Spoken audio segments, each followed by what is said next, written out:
Assalamualaikum adik-adik semua. Apa khabar hari ini? Alhamdulillah, Muallim sihat. Hari ini insya-Allah Muallim nak cerita tentang kisah Isra dan Mi'raj Nabi Muhammad sallallahu alaihi wasallam. Jom kita mula.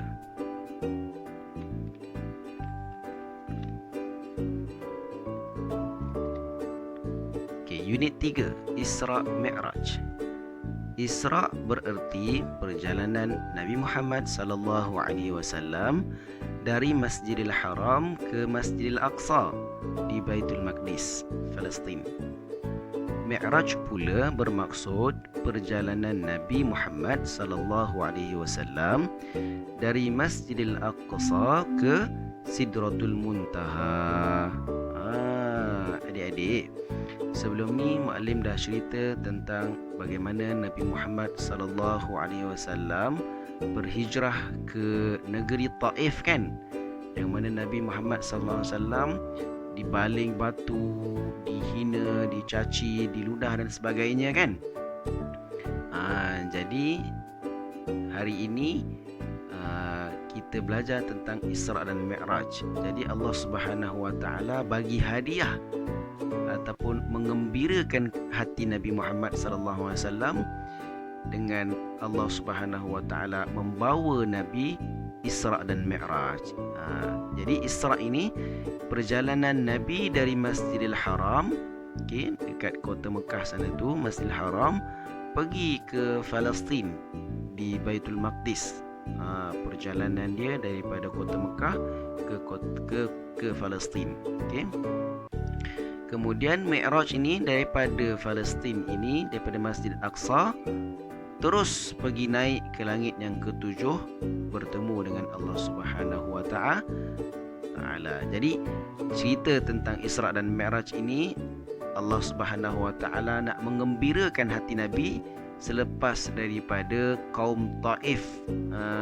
Kan kita cerita sebelum ni, kaum Taif yang baling batu sampai berdarah, sampai Nabi berdoa kepada Allah Subhanahu Wa Taala tu kan.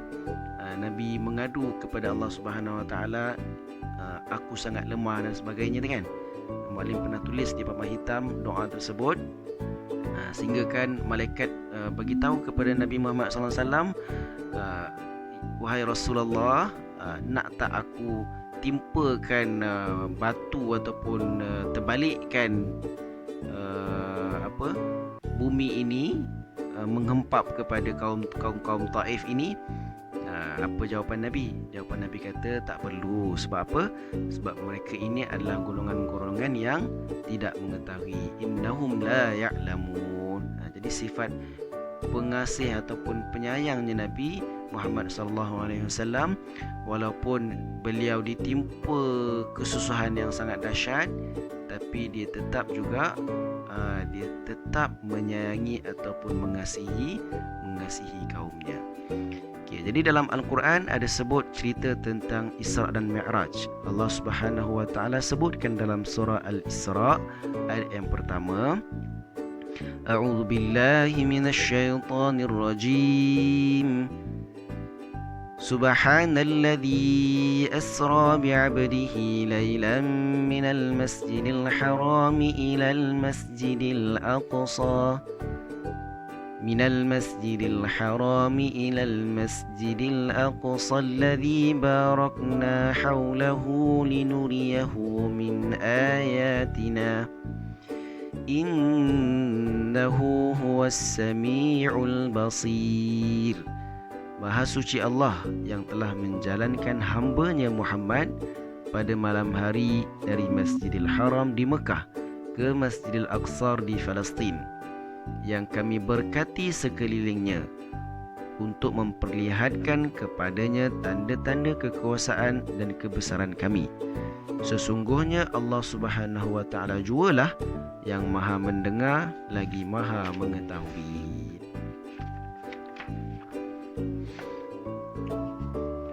Peristiwa itu berlaku pada tahun ke-10 kerasulan Nabi Muhammad sallallahu alaihi wasallam. Tahun itu dikenali sebagai tahun kesedihan. Tahun kesedihan. Pada tahun itulah Khadijah radhiyallahu anha dan Abu Talib meninggal dunia. Amul Huzun. Malim pernah cerita juga pada satu tahun itu kedua orang yang tersayang Nabi, iaitu isteri Nabi Khadijah binti Khuwailid dan Abu Talib meninggal dunia. Tidak ada lagi siapa yang boleh backup ataupun siapa yang boleh melindungi Nabi, sebab orang-orang yang berpengaruh seperti Khadijah dan Abu Talib, orang yang sangat berpengaruh di kota Mekah itu telah pun meninggal dunia. Jadi tak ada siapa lagi yang boleh nak lindung Nabi, sehingga kan Nabi pergi berhijrah ke Taif. Jadi Mu'alim dah ceritakan. Jadi Allah Subhanahu Wa Taala bagi hadiah kepada Nabi untuk beliau pergi Isra' dan Mi'raj ataupun berjalan berjumpa dengan Allah Subhanahu Wa Taala. Jadi apa tujuan pergi Isra' ni? Nanti kita akan baca. Sebelum Nabi Muhammad sallallahu alaihi wasallam Isra', iaitu berjalan daripada Masjidil Haram ke Masjidil Aqsa, malaikat Jibril datang menemui baginda dan membersihkan hatinya. Kemudian baginda Isra' ke Baitul Maqdis. Selepas Nabi Muhammad sallallahu alaihi wasallam salat 2 rakaat di Baitul Maqdis, malaikat Jibril menyuruh Nabi Muhammad sallallahu alaihi wasallam memilih antara arak dan susu. Baginda telah memilih susu. Kemudian Nabi Muhammad sallallahu alaihi wasallam naik ke langit dengan menunggang seekor binatang yang bernama Buraq. Baik. Jadi sebelum Nabi Muhammad sallallahu alaihi wasallam pergi Isra' dan Mi'raj tersebut, Isra' dan Mi'raj tersebut, jadi malaikat Jibril ni bersihkan hati Nabi dulu. Ingat tak cerita tentang Jibril datang jumpa Nabi masa umur Nabi masih lagi kecil, tak silap Mu'alim umur 4 tahun, masa dijaga oleh Halimatus Sa'diyah, yang Nabi didatangi oleh seorang lelaki, kemudian lelaki tersebut membelah dada Nabi dan membersihkan hati Nabi. Ingat tak? Ya. Jadi itulah malaikat Jibril yang datang kepada Nabi, belah hati Nabi dan basuh hati Nabi ini menggunakan air Zam-Zam, sehingga kan Nabi tidak lagi cenderung untuk melakukan maksiat kepada Allah Subhanahu Wa Taala. Okey. Kemudian lepas tu Nabi malaikat Jibril ini bagi 2. Pertama arak, kedua susu. Arak ni maksudnya perkara yang jahat lah. Okey, susu ni adalah perkara yang baik. Jadi Nabi Muhammad sallallahu alaihi wasallam memilih susu. Okey. Kemudian binatang ataupun kenderaan yang ditunggangi oleh Nabi Muhammad sallallahu alaihi wasallam untuk naik ke langit yang ketujuh, nama binatang tersebut adalah Buraq. Buraq ni digambarkan adalah seperti dia macam seekor kuda yang ada sayap. Untuk antum semua dapat gambaran, dia macam unicorn lah. Okey. Okey, tapi bukan unicorn lah, tapi binatang tersebut macam seekor kuda yang ada sayap dan bawa Nabi Muhammad sallallahu alaihi wasallam ke Sidratul Muntaha ataupun langit ketujuh. Okey. Jadi buat apa Nabi Muhammad sallallahu alaihi wasallam ke sana? Kita sambung lagi. Di sana baginda telah menerima perintah menunaikan salat sebanyak 50 waktu sehari semalam. Banyaknya 50 waktu ini. Setelah dinasihati oleh nabi-nabi yang lain, baginda memohon kepada Allah Subhanahu Wa Taala agar dikurangkan bilangan solat.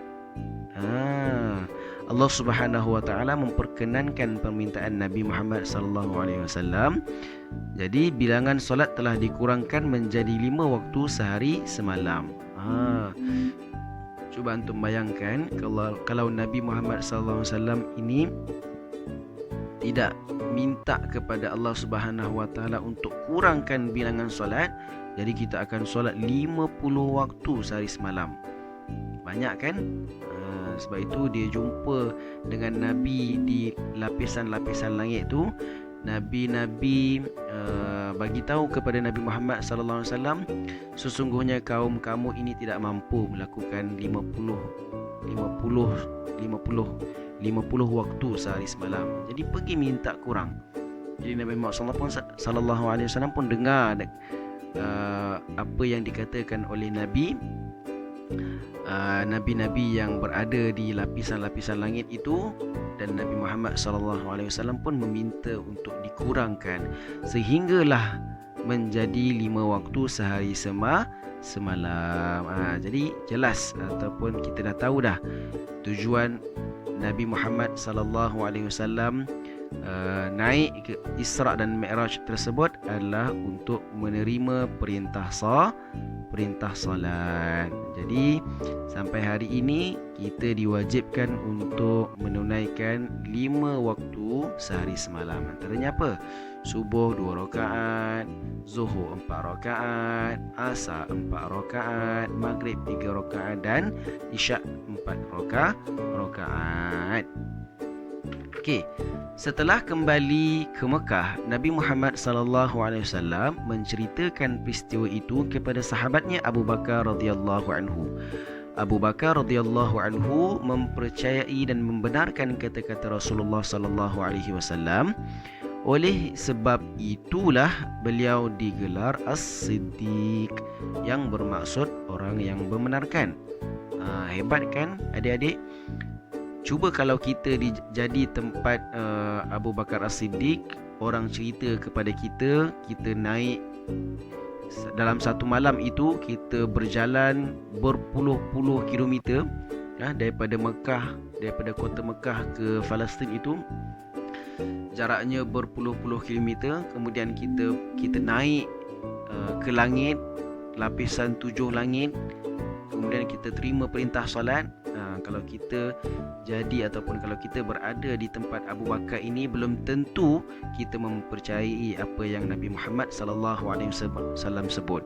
Tapi Abu Bakar ini, bila Nabi sebut je cerita tentang perjalanan dia semalam sahaja itu, langsung ataupun terus Abu Bakar ini percaya dengan kata-kata Nabi, sehingga kan Nabi gelar ataupun Nabi bagi title kepada Abu Bakar ini As-Siddiq, yang bermaksud orang yang membenarkan. Kemudian kaum musyrikin mempersendakan Nabi Muhammad sallallahu alaihi wasallam. Mereka berhujah dan meminta Nabi Muhammad sallallahu alaihi wasallam menceritakan kedudukan kota Baitul Maqdis. Namun Nabi Muhammad sallallahu alaihi wasallam dapat menjawab soalan yang dikemukakan dengan tepat. Peristiwa Isra' dan Mi'raj ini menambahkan keimanan umat Islam.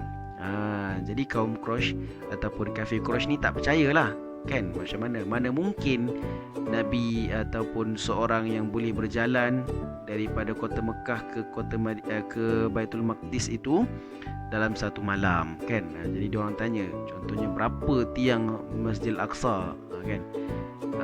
Jadi soalan-soalan yang ditanyakan oleh kafir Quraisy itu dapat dijawab dengan tepat oleh Nabi Muhammad SAW melalui wahyu. Okey. Peristiwa Isra' dan Mi'raj itu merupakan ujian dan mukjizat yang membuktikan kekuasaan Allah Subhanahu Wa Taala. Ya. Kemudian 27 Rajab merupakan peristiwa Isra' dan Mi'raj yang bukan hanya sekadar sebuah kisah sejarah. Lebih penting adalah kita menghayati pengajaran di sebalik peristiwa tersebut. Ia juga memberi pengajaran kepada kita agar sentiasa mengingati Allah Subhanahu Wa Taala dan takut kepada kekuasaannya. Mari bercerita kisah peristiwa Isra' dan Mi'raj. Okeylah adik-adik. Jadi pengajaran yang kita dapat ambil daripada cerita ataupun daripada kisah Isra' dan Mi'raj ini adalah, yang pertama, Allah Subhanahu Wa Taala sangat sayang kepada baginda Nabi Muhammad sallallahu alaihi wasallam yang merupakan kekasihnya, kan? Jadi Nabi Muhammad sallallahu alaihi wasallam adalah kekasih Allah. Jadi Allah Subhanahu Wa Taala tak akan biarkan Nabi Muhammad sallallahu alaihi wasallam bersedih.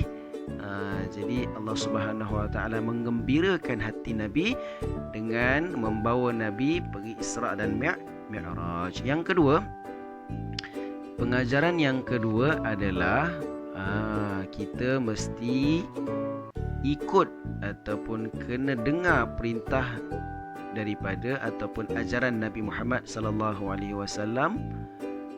Jangan seperti kafir Quraisy yang ingkar, okey, yang mempersendakan Nabi. Kita kena jadi macam Abu Bakar As-Siddiq. Apa juga yang keluar daripada mulut Nabi adalah merupakan benda-benda yang baik dan betul, kerana Nabi Muhammad sallallahu alaihi wasallam merupakan pesuruh Allah. Yang ketiga, kisah ini membuktikan bahawa Allah Subhanahu wa taala sangat hebat, sangat agung, sangat berkuasa atas segala sesuatu. Allah Subhanahu wa taala boleh melakukan apa sahaja, kan? Allah Subhanahu wa taala boleh bawa Nabi pergi atas langit ke-7 untuk menerima perintah salat. Okey. Yang keempat, apa lagi pengajaran? Pengajarannya adalah kita mesti melakukan ataupun mengerjakan solat 5 waktu sehari semalam. Jadi perintah, sebab apa? Sebab mengerjakan solat ini adalah merupakan perintah ataupun suruhan Allah Subhanahu wa taala. Sebab Allah dah bagi banyak nikmat kepada kita. Allah bagi nikmat tangan, Allah bagi nikmat kaki, Allah bagi nikmat kepala dan sebagainya, kan?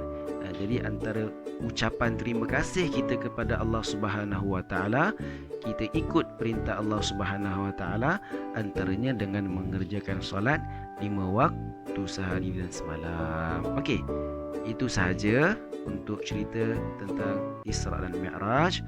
Jadi untuk tugasan antum semua, Muallim nak minta antum semua salin semula teks pada muka surat yang ke-23, 24 dan 27, 25. Kemudian tuliskan 3 pengajaran daripada kisah Isra dan Mi'raj ini.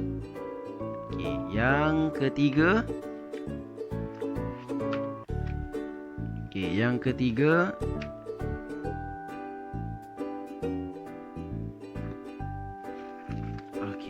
ketiga, Muallim nak minta antum semua untuk buat satu video. Okey, buat satu video, antum terangkan cerita Isra dan Mi'raj ini dalam video. Okey, apa yang antum faham tentang kisah Isra dan Mi'raj ini? Okey, boleh? Anak-anak darjah 3 ni insya-Allah Muallim rasa antum semua mampu buat. Yang pertama, salin semula supaya apa? Supaya antum semua boleh berlatih menulis tulisan jawi. Yang kedua, pengajaran daripada kisah Isra dan Mi'raj. Yang ketiga, rakam satu video dan ceritakan semula macam mana kisah Isra dan Mi'raj. Boleh? Okey, itu sahaja. Semoga kita berjumpa lagi. Wabillahi taufik wal hidayah. Wassalamualaikum warahmatullahi wabarakatuh.